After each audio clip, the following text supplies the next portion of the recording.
My name is Olivia. I am 29 years old and work as a graphic designer in Chicago. I still remember the sinking feeling in my stomach when I scrolled through Instagram and saw photos of my sister Sophia's engagement party. Everyone was there, my parents, our cousins, even my high school friends. Everyone except me. When I called my mom in tears, her response cut deeper than any knife could. "You have always been the jealous one, Olivia. We did not want you making a scene." I just replied, "Then you will not mind missing my wedding too." If you are watching this right now, drop a comment telling me where you are from and if you have ever felt like the outsider in your own family. Hit that like and subscribe button if you want to hear how I turned this painful family rejection into the most beautiful day of my life. Growing up in the suburbs of Boston, there was always an unspoken hierarchy in our household. My sister, Sophia, was 3 years older than me, and from my earliest memories, she was the golden child, the princess, the one who could do no wrong in our mother Barbara's eyes. My father Thomas was no different, constantly singing Sophia's praises while my achievements seemed to vanish into thin air. I can pinpoint the exact moment I realized my place in the family. It was my 10th birthday party. Mom had reluctantly agreed to invite a few of my friends over for cake and games. Just as I was about to blow out my candles, the phone rang. Sophia had won first place at her piano competition. Within minutes, my birthday celebration shifted focus entirely. Dad brought out the champagne for the adults to toast to Sophia's success. Mom called relatives to share the news. My friends awkwardly ate cake while I sat there, forgotten candles melting into frosting that suddenly tasted like disappointment. That pattern continued throughout our childhood. When I received a full academic scholarship to my dream high school, my parents missed the award ceremony because Sophia had a choir performance the same evening. Our family vacations were planned around Sophia's interests. If she wanted to go to the beach, we went to the beach, even though I got terrible sunburns. If she wanted to visit museums, that is what we did despite my pleas for an amusement park just once. I learned to be independent early on. While other kids had parents cheering at their soccer games or school plays, I got used to an empty seat in the parent section. I would tell myself it did not matter, but the hollow feeling in my chest said otherwise.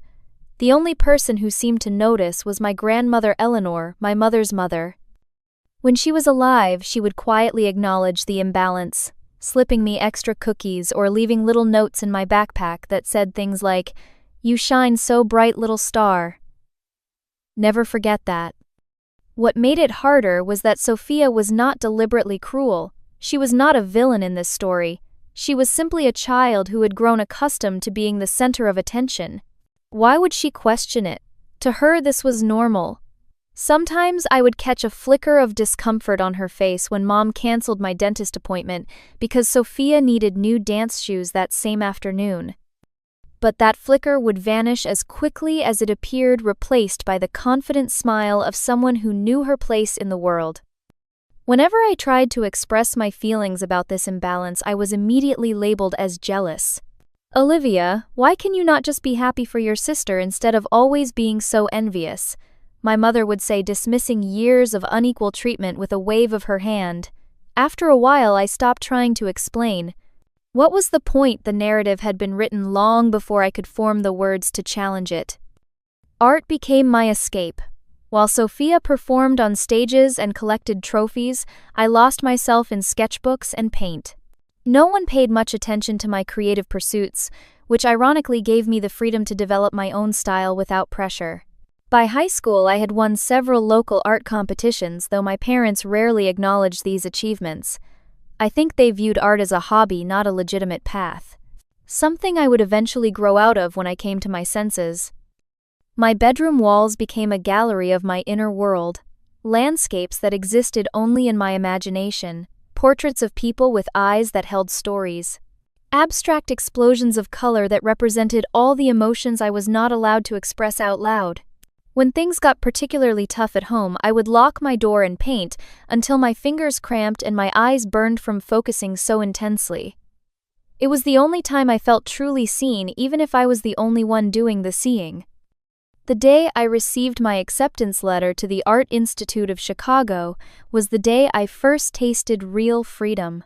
I had applied in secret using my grandmother's address for the correspondence, knowing my parents would try to steer me toward the practical business degree they thought I should pursue. When I finally showed them the letter along with the partial scholarship I had been awarded, their reactions were exactly as I had anticipated. "What about Northeastern?" my father asked, referring to the school just 20 minutes from our house where Sophia was studying law. "You could live at home and save money." "I think you are making a mistake," my mother added. "Art is not a stable career. What happens when you cannot pay your bills?" But my mind was made up. Chicago was over 900 miles away from Boston, and that distance felt like oxygen to my suffocating soul. For once I stood my ground. "I am going," I told them. "With or without your support." They eventually relented, though not without numerous reminders about how Sophia had chosen so wisely in her education and career path. I packed my belongings with a mixture of terror and exhilaration. The night before I left, Sophia came to my room. "I think it is brave," she said, sitting on the edge of my bed. "I wish I had gone farther away sometimes." It was one of our few genuine moments of connection, a tiny crack in the perfect facade she usually maintained. For a brief moment I saw her not as my nemesis or the golden child, but simply as my sister, possibly trapped in her own way by the roles we had been assigned. Chicago welcomed me with open arms. The city's energy, its vastness, the way it hummed with creativity at every corner, felt like coming home to a place I had never been before. My dormitory room was tiny, with barely enough space for my bed and art supplies, but it was mine. All mine. No one to compare me to. No family history seeping through the walls. I met Zoe in my first semester figure drawing class. She had pink hair, a booming laugh, and absolutely no filter. "You draw like you have got something to prove," she told me on our third class together. "But you've got nothing to prove to anyone here." Zoe introduced me to Aiden and Maria, and suddenly I had a friend group that felt more like family than my actual family ever had. We stayed up late critiquing each other's work, took weekend trips to small galleries in neighboring towns, and supported each other through creative blocks and heartbreaks. For the first time, I felt accepted for exactly who I was. My sophomore year, I landed an internship at a boutique advertising agency. By senior year, they offered me a full-time position upon graduation. I thrived in the creative environment, my confidence growing with each project.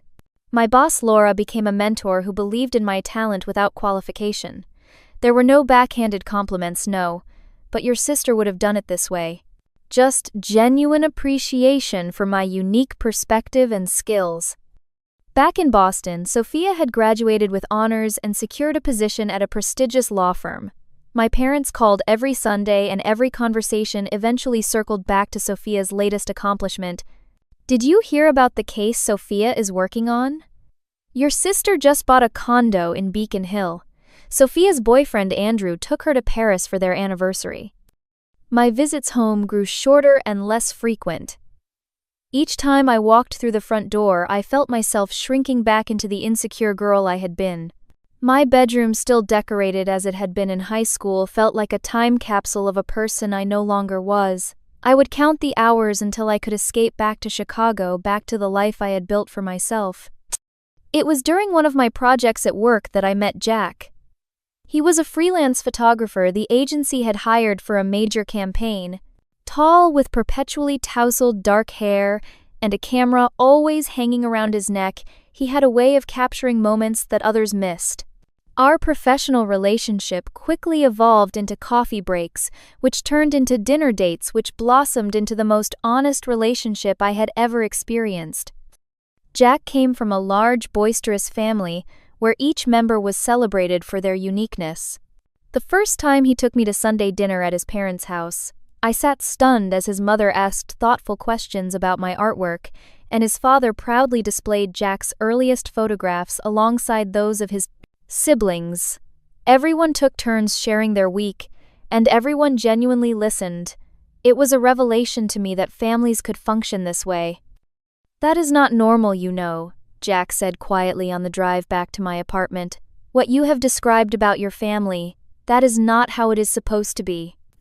His words stayed with me for days. Could it be that the problem was not me being overly sensitive or jealous? Could it be that the dynamic itself was flawed? Meanwhile, Sophia had started dating Andrew seriously. He was exactly the type of person our parents would approve of, from his Ivy League education to his family's social standing.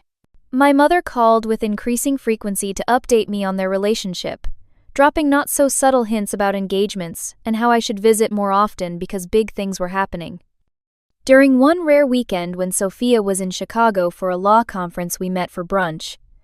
The conversation was stiff at first, revolving around safe topics like the weather and her hotel accommodations.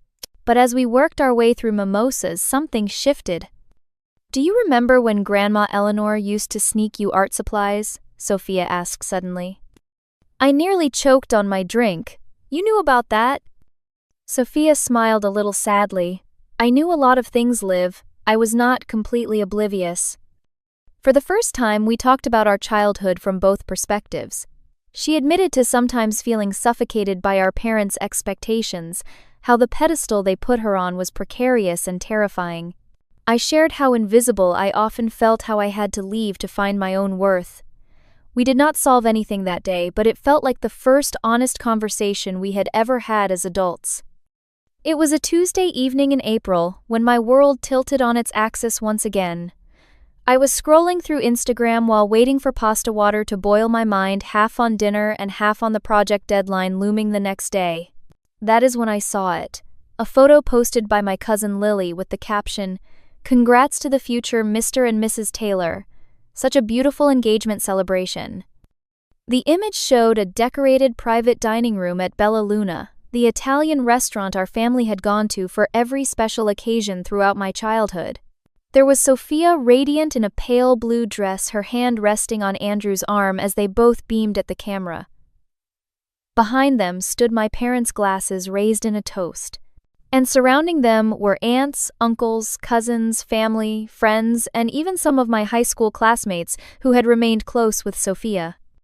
My phone slipped from my fingers, clattering onto the kitchen counter. The water on the stove boiled over, hissing as it hit the burner, but I could not move. I felt like I had been punched in the stomach, all the air suddenly gone from my lungs. An engagement party for my only sister, and I had not even known it was happening, let alone been invited. With trembling hands, I picked up my phone again and scrolled through more photos from the event. There was my Aunt Catherine, who had sent me a birthday card just last week, with no mention of any upcoming celebration. There was my father's brother, Uncle David, and his wife, who had always claimed to love both their nieces equally. Even my mother's book club ladies, who had known me since I was in diapers, were all smiles in the background. Before I could think better of it, I was dialing my mother's number. She answered on the third ring, her voice cautious. "Olivia, this is a surprise. Is everything okay?" "I saw the photos," I said, my voice barely above a whisper, "of Sophia's engagement party at Bella Luna." A long pause followed. When she finally spoke, her tone had changed, defensive now. "Oh, that. That is all you have to say?" Oh, that I could feel tears burning behind my eyes, but I refused to let them fall. My own sister got engaged, had a whole celebration, and no one thought to even tell me, let alone invite me. "Look, Olivia," my mother sighed, as if I was being unreasonable. "It was a small gathering, very last minute." I scrolled through the photos again. "There were at least 40 people there, Mom. That is not small. And I can see from the decorations and the custom cake that it was not last minute either." Another silence stretched between us. I could almost hear her calculating her next words. "Fine," she finally said, her voice hardening. "You want the truth. We did not think it would be a good idea for you to be there." The bluntness of her statement knocked the wind out of me again. "What?" "You have always been the jealous one, Olivia," she continued, her words picking up speed, as if she had been holding them back for years. "Every time something good happens to your sister, you find a way to make it about you. We did not want you making a scene or spoiling Sophia's special day." I felt like I was 10 years old again, watching my birthday candles melt while everyone celebrated Sophia. All the progress I thought I had made, all the confidence I had built in Chicago crumbled under the weight of my mother's accusation. "When have I ever made a scene?" I asked, my voice cracking despite my best efforts. "What about Sophia's 21st birthday? You got into that argument with her right in the middle of dinner." That argument had been because Sophia, drunk on her first legal cocktails, had made a toast thanking our parents for always putting her first and supporting her dreams. The implication being that my dreams were not worth supporting. Even then, I had not raised my voice. I had simply excused myself from the table and cried in the bathroom until it was time to leave. That was not I started, but my mother cut me off. "Or what about her law school graduation? You barely smiled in any of the photos." Because I had just gone through a devastating breakup the day before, and had driven 6 hours to be there despite feeling like my world was ending. No one had even asked why I was quiet. Each example she gave twisted the knife deeper, because none of them were what she was painting them to be. In her narrative, I was always the villain, the jealous younger sister who could not stand to see Sophia shine. In reality, I had spent a lifetime being invisible, being forgotten, being an afterthought, and still showing up for the family that never seemed to show up for me. "Then you will not mind missing my wedding too," I said, finally surprising even myself with the steadiness of my voice. "What wedding? You and Jack are not even engaged," she scoffed. "Not yet," I replied. "But when we are, do not expect an invitation." I hung up before she could respond, then immediately turned off my phone. The pasta water had long since evaporated, leaving a scorched pot on the stove. I moved it to the sink and ran cold water over it, watching steam rise as my tears finally broke free. That is how Jack found me an hour later, sitting on the kitchen floor with my back against the cabinet's, eyes swollen from crying. He dropped his camera bag by the door and was at my side in an instant, his arms creating a safe harbor around my shaking shoulders. "What happened?" he asked, brushing hair from my tear-streaked face. Through hiccuping sobs, I told him everything. The engagement party, the photos, my mother's accusations. By the time I finished, his expression had darkened in a way I had never seen before. "They have no idea who you really are," he said, his voice low and fierce. "But I do.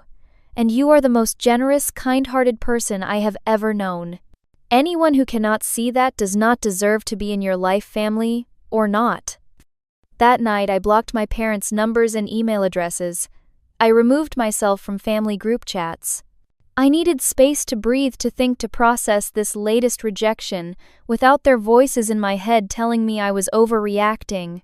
Jack held me until I fell into an exhausted sleep, whispering reassurances that I was not alone, that I was loved, that I was enough just as I was. The weeks following my discovery of Sophia's engagement party were some of the most emotionally turbulent of my life. During the day, I would throw myself into work, taking on extra projects and staying late at the office.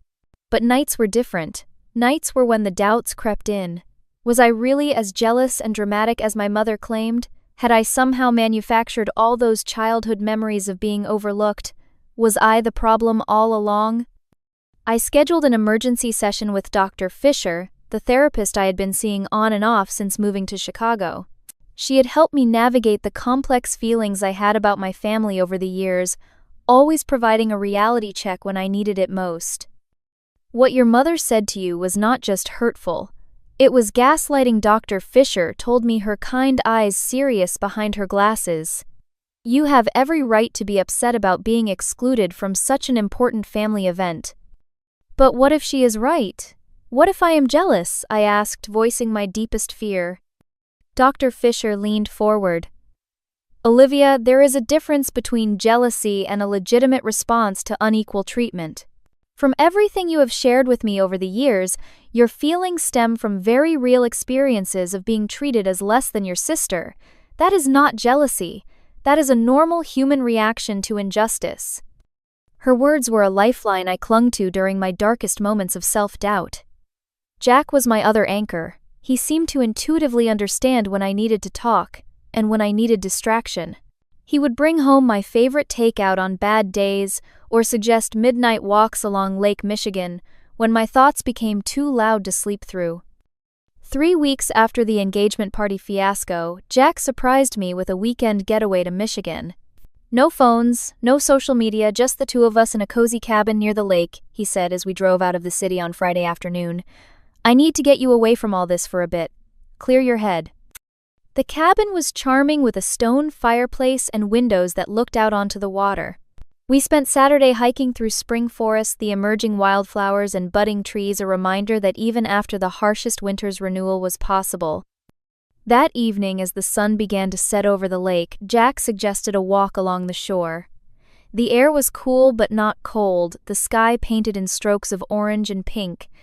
We were the only ones on this stretch of beach, the sound of gentle waves providing a soothing backdrop to our conversation. "I have been thinking a lot about family lately," Jack said as we walked hand in hand, "about what makes a real family." I glanced at him, curious about this philosophical turn. "And what conclusions have you reached?" He stopped walking, turning to face me. "That family is not just about blood. It is about who shows up for you, who sees you for who you really are and loves you anyway, who celebrates your victories and helps you through your defeats without keeping score." My heart swelled at his words, so perfectly articulating what I had been feeling. Yes, exactly. That is what I have found with you, with Zoe, with our friends here. Jack smiled, a mixture of nervousness and determination crossing his face. "And that is what I want to build with you for the rest of our lives."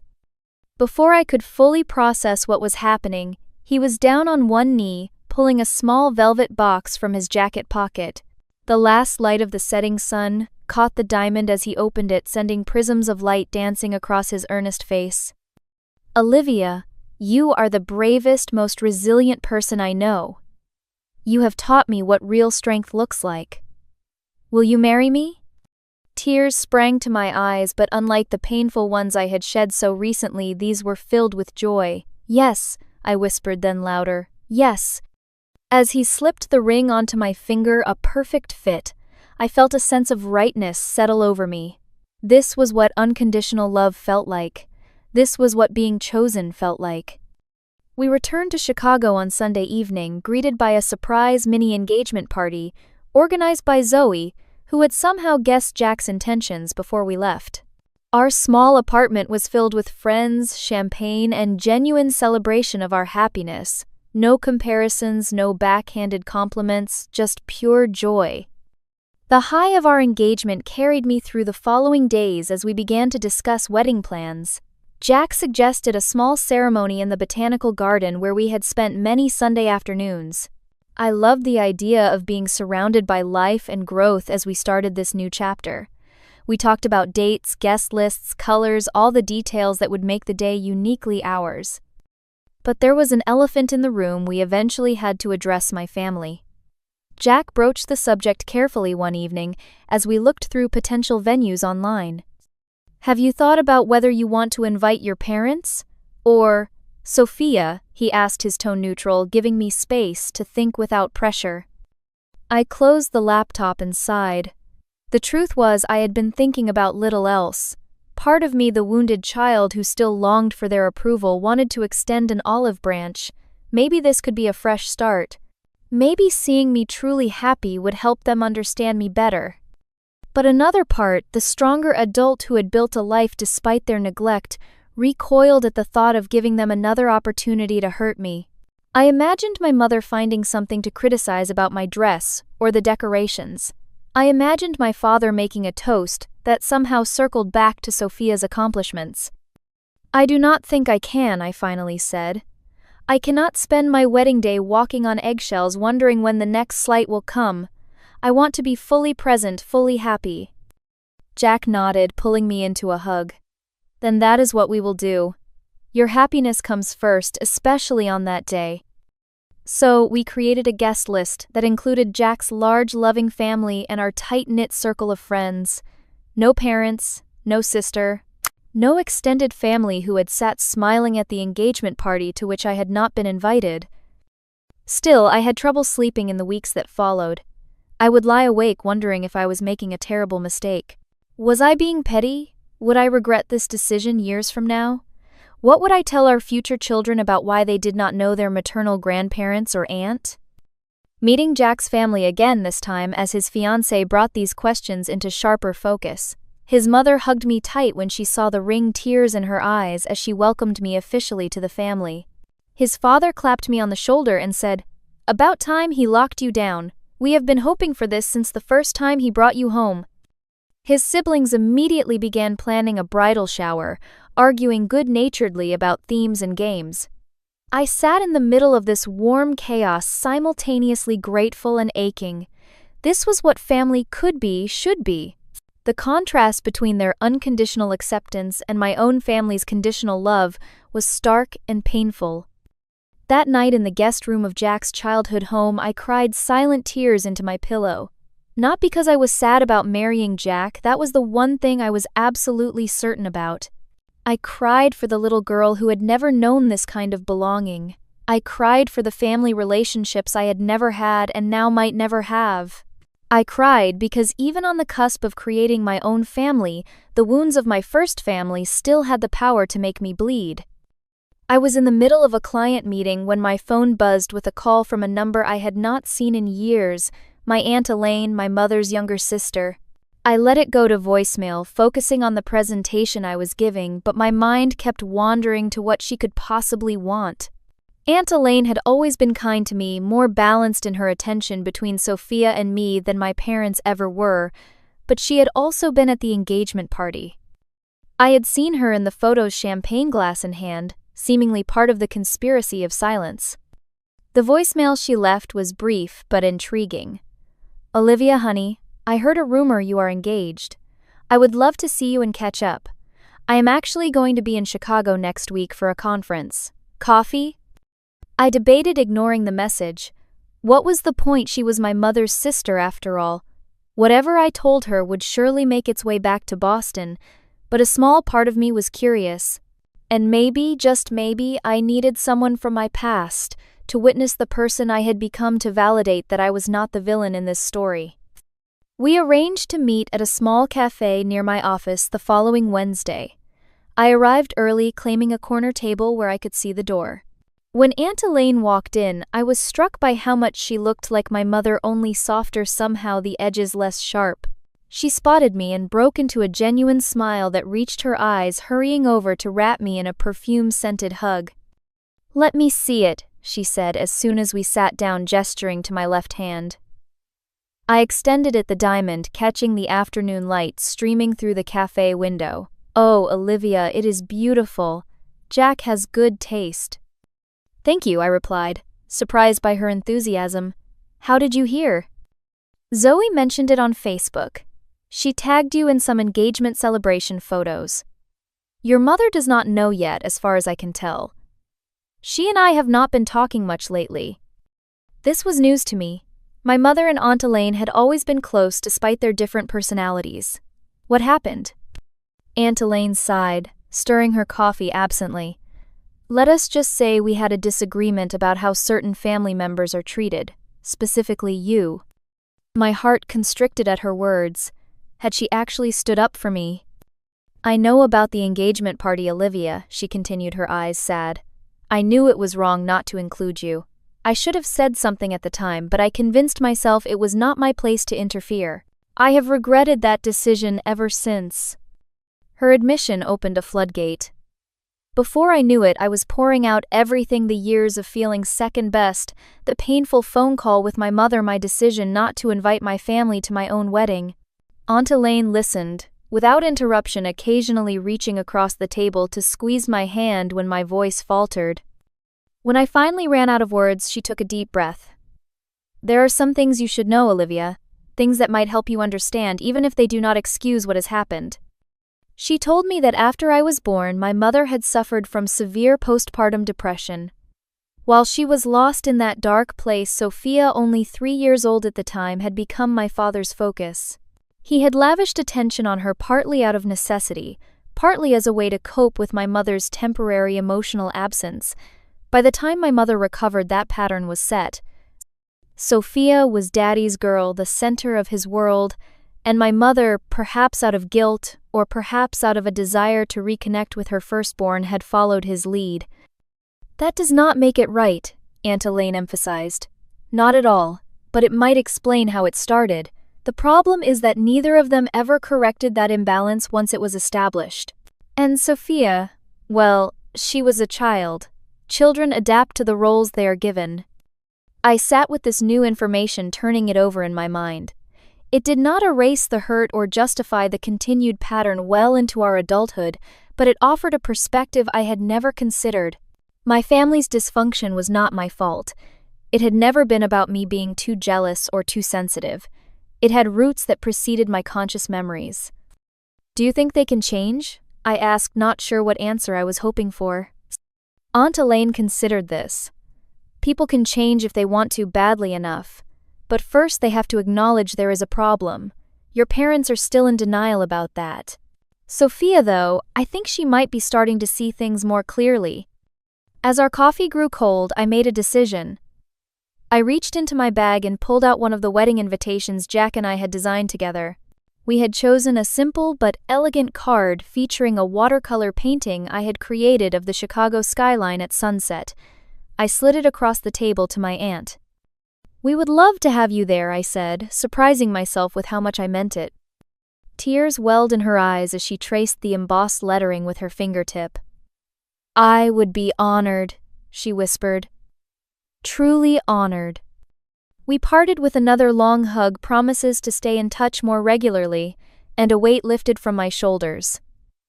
I had not forgiven my parents, not yet, but I had found an unexpected ally in my aunt. Someone who saw the truth and was willing to acknowledge it. It felt like a small victory.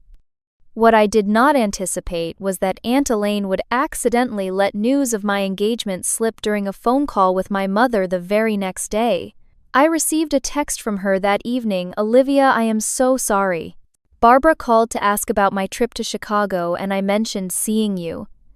She pressed for details and I mentioned the wedding.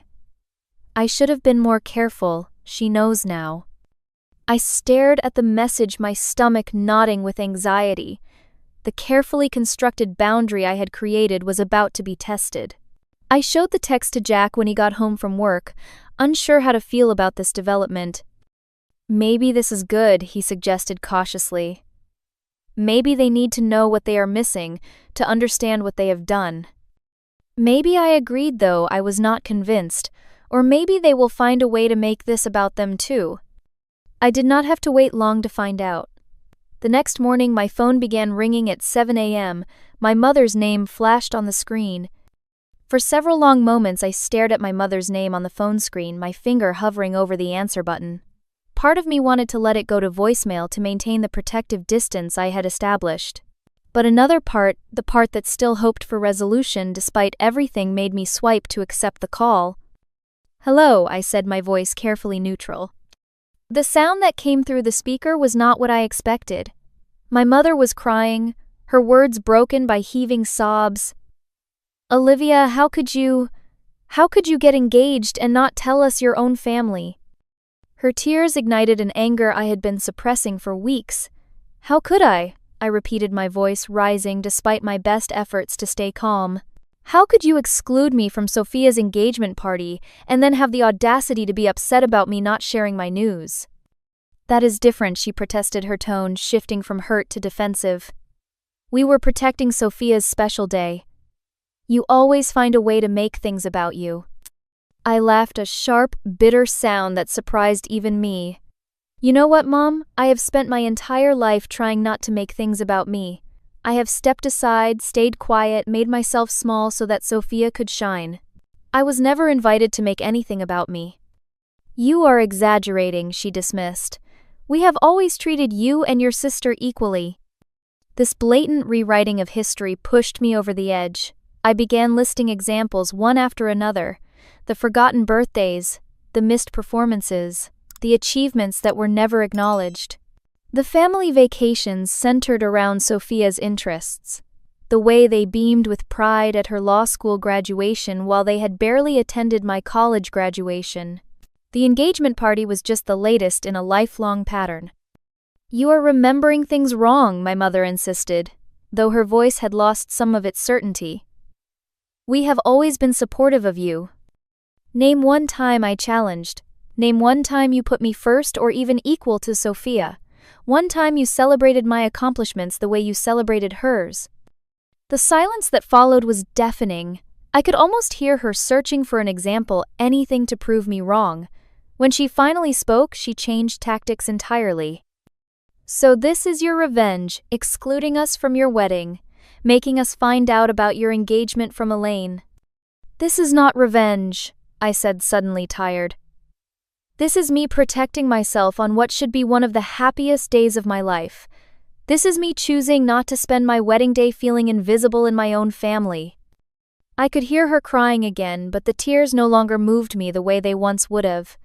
Too many of my own tears had been shed with no one to comfort me. I have to go to work, I said finally. I have a meeting. That is it, she asked, incredulous. You are just going to hang up. What else is there to say? You do not believe my experiences are real. You do not acknowledge the hurt you have caused. Until that changes, we have nothing more to discuss. I ended the call, my hands shaking but my resolve stronger than ever. I had said my truth out loud, clearly and without apology. Whether she heard it or not was beyond my control. Later that day, my father called. His approach was different, more logical, as if this were a business negotiation rather than a family fracture. Your mother is devastated, Olivia, he began. I understand you feel left out sometimes, but this is taking things too far. Sometimes, I echoed. Dad, I have felt left out my entire life. He sighed, the sound of a man who believed he was dealing with an irrational person. Look, we all have our perceptions of childhood. Sophia probably has complaints too, but as adults we need to move past these things. Has Sophia ever complained about being overlooked or forgotten? I asked, genuinely curious.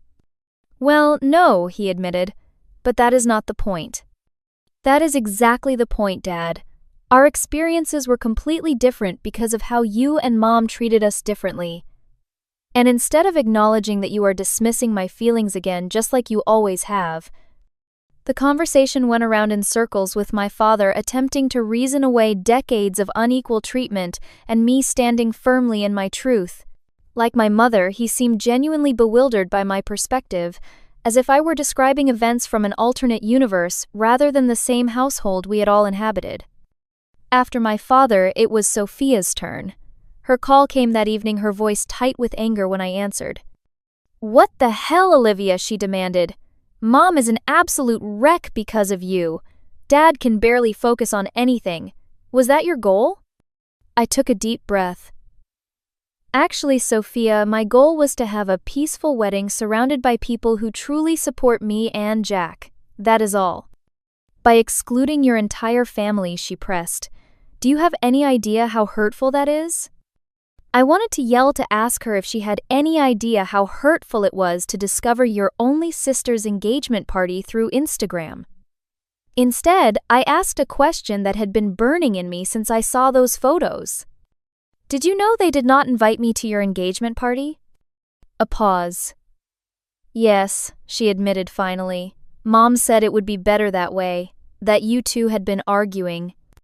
We had not been arguing, I said quietly. I had not spoken to Mom in weeks before that party, and did it not strike you as odd that your only sister was not there for such an important moment? I did not hear the truth, Sophia said, her voice softening slightly. But I should have questioned it more. I should have called you myself. This small acknowledgement, this tiny crack in the united front my family had always presented, gave me a flicker of hope.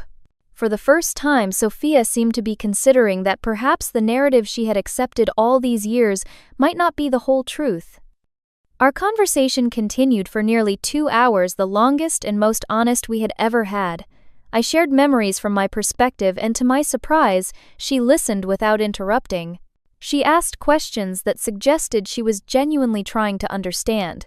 When she shared her own memories, I began to see how differently we had experienced the same events, how her position as the favored child had shaped her understanding, just as my position as the overlooked one had shaped mine.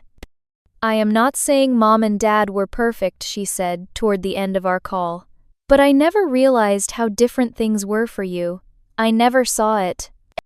"Because you were not meant to see it," I replied. "That was not your responsibility as a child. But we are adults now, and we can choose to see the truth and do better." We ended the call with no firm resolution about the wedding, but with a tentative step toward mutual understanding. It was more than I had dared to hope for. In the days that followed, the pressure intensified. Extended family members sent messages ranging from gentle inquiries to outright condemnation of my decision. Old family friends reached out urging reconciliation.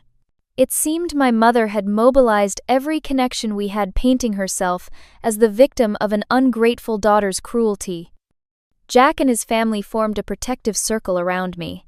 His mother called to reassure me that I was making the right choice for my well-being.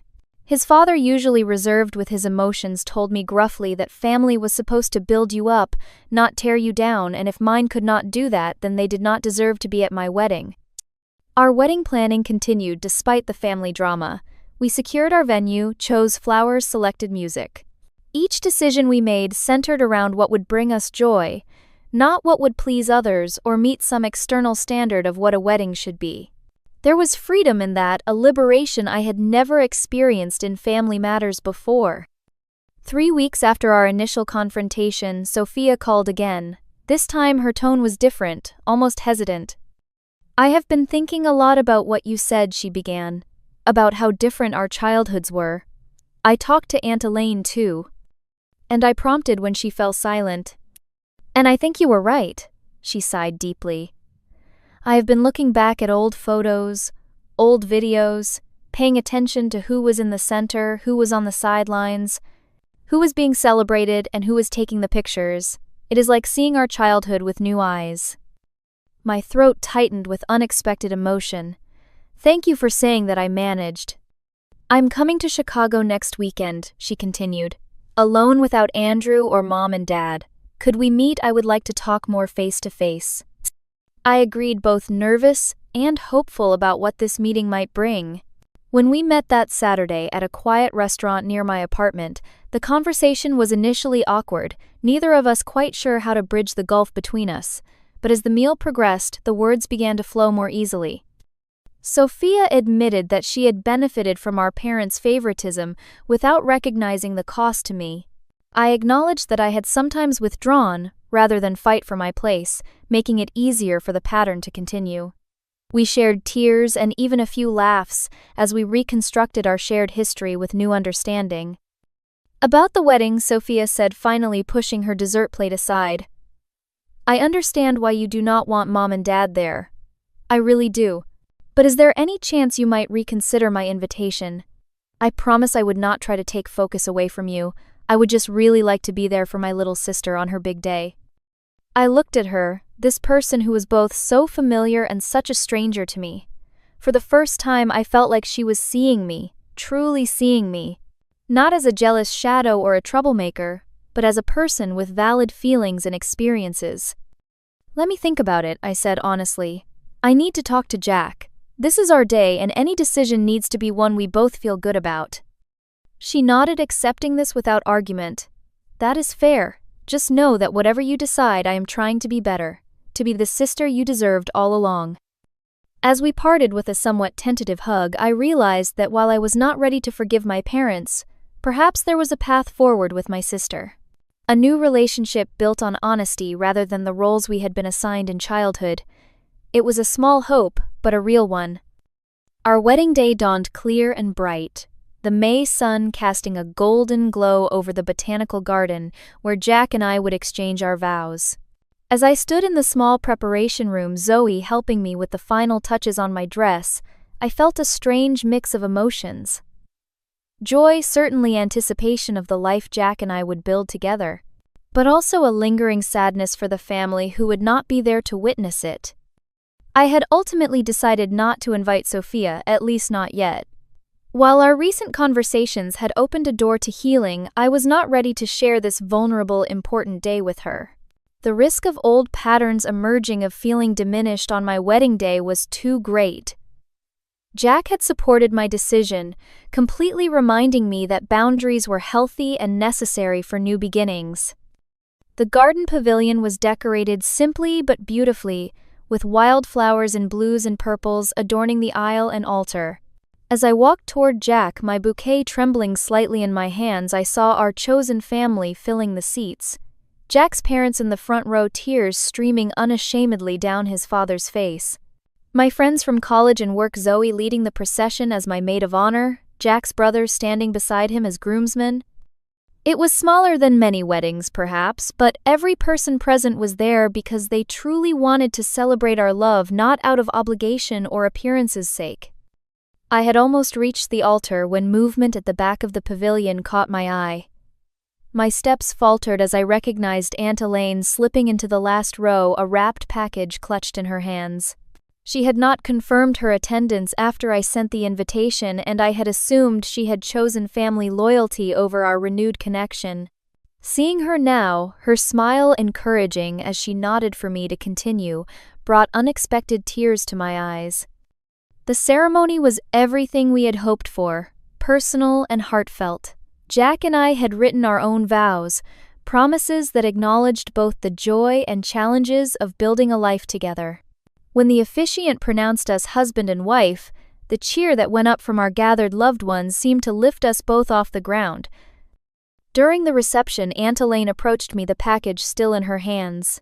"I have something for you," she said, her voice thick with emotion. "From your grandmother Eleanor." Confused, I unwrapped the gift to find a wooden box intricately carved with flowers and birds.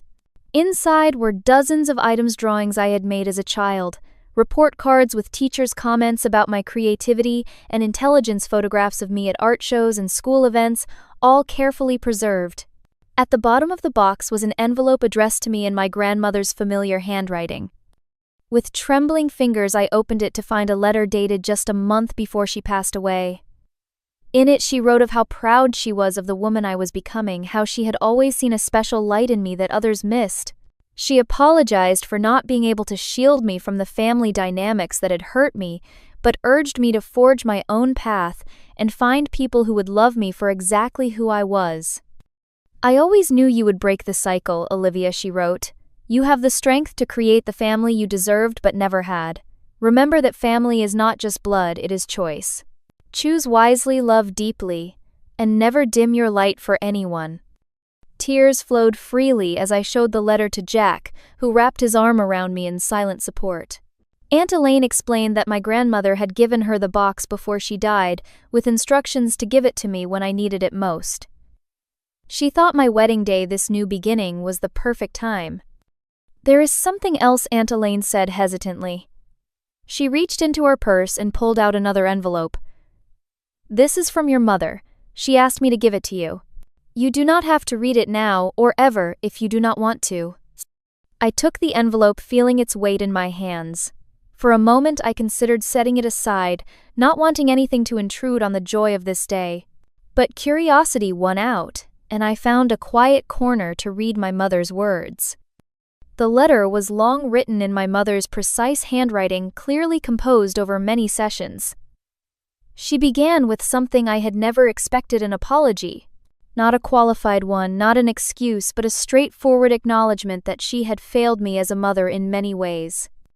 She explained about her postpartum depression, not as justification, but as context. She wrote about how patterns established in those early years had calcified into unquestioned family dynamics. She admitted that it had been easier to maintain those patterns than to examine them, easier to dismiss my pain than to face her role in causing it. "I have spent many sleepless nights since our last conversation," she wrote, "reading old journals, looking at photos, really seeing for the first time how we treated you differently from Sophia. I do not expect this letter to erase years of hurt, but I want you to know that I hear you now. I believe you, and I am deeply, profoundly sorry." She closed by saying she respected my decision about the wedding, that she understood it was a consequence of her own actions. She hoped that someday, If I was willing, we might begin to build a new relationship based on truth and mutual respect rather than the broken patterns of the past. I rejoined the reception with mixed emotions, showing the letter to Jack, who read it with careful attention. "What do you think?" he asked when he finished. "I am not sure yet," I admitted. "It seems sincere, but words are easy. Real change takes time." He nodded, understanding as always. "You do not have to decide anything today. Today is about us, about joy, about beginning our journey together. The rest can wait." And so I set the letter aside, physically and mentally, choosing instead to immerse myself in the celebration. We danced until our feet ached, cut the cake Jack's mother had lovingly made following my grandmother's recipe, and laughed as Jack's brothers gave increasingly embarrassing toasts. As the evening wound down, Jack and I stood together under strings of twinkling lights, watching our friends and his family mingling, sharing stories, building connections. It struck me then that this was what I had been seeking all along. Not perfection, not an absence of conflict, but a genuine community of people who saw each other clearly and loved each other anyway. The months and years that followed our wedding brought many changes. Slowly, cautiously, I began to rebuild relationships with my family, but on new terms. My mother and I started with occasional emails, then phone calls, eventually working our way to visits. There were setbacks and difficult conversations, moments when old patterns threatened to re-emerge. But there was also growth on both sides. Sophia became an unexpected ally in this healing process, often acting as a bridge between me and our parents. Having recognized her own role in our family dynamics, she became vigilant about ensuring I was included, heard, and valued in family interactions. Our relationship, once defined by competition and distance, evolved into a genuine friendship. My father took longer to come around his pride, making it difficult for him to acknowledge the mistakes of the past. But even he eventually made efforts in his own way to show that he was listening and learning. Jack and I created our own family traditions, our own ways of celebrating milestones and supporting each other through challenges. When our daughter was born 2 years after our wedding, we named her Eleanor after my grandmother, who had seen me when others did not. I vowed that she would always know she was enough exactly as she was, that her worth was never dependent on achievement or comparison. Looking back now, I can see that being excluded from Sophia's engagement party, painful as it was at the time, was actually a gift. It forced me to confront the truth about my family dynamics, to stop making excuses for behavior that had hurt me deeply for years. It gave me the clarity and courage to set boundaries that ultimately led to healthier relationships with everyone in my life. The journey of healing family wounds is never truly complete. There are still moments when an offhand comment from my mother can transport me back to that invisible child, moments when I have to remind myself that I am no longer that person and she is no longer that mother. But these moments grow fewer with time, replaced by new memories built on mutual respect and genuine care. What I have learned through all of this is that true family, whether bound by blood or by choice, sees you, celebrates you, and loves you not, despite your differences, but because of them. I have learned that setting boundaries is not selfish, but necessary for authentic relationships. I have learned that forgiveness is not a single act, but a process, one that benefits the forgiver as much as the forgiven. Most importantly, I have learned that the story of our lives is not written in stone by our childhood experiences. We can rewrite the narrative, change the patterns, choose a different ending. It takes courage, honesty, and sometimes distance, but it is possible to break free from the roles we were assigned and create lives that truly reflect who we are and what we deserve. If you are watching this and something in my story resonates with you, know that you are not alone. Family dynamics can be complicated and painful, but they do not define your worth. You deserve to be seen, to be celebrated, to be loved for exactly who you are. Have you ever had to set boundaries with family members to protect your own happiness? Share your experience in the comments below. And if this story helped you feel less alone, please like, subscribe, and share it with someone who might need to hear it too. Thank you for listening to my journey, and remember, you are enough just as you are.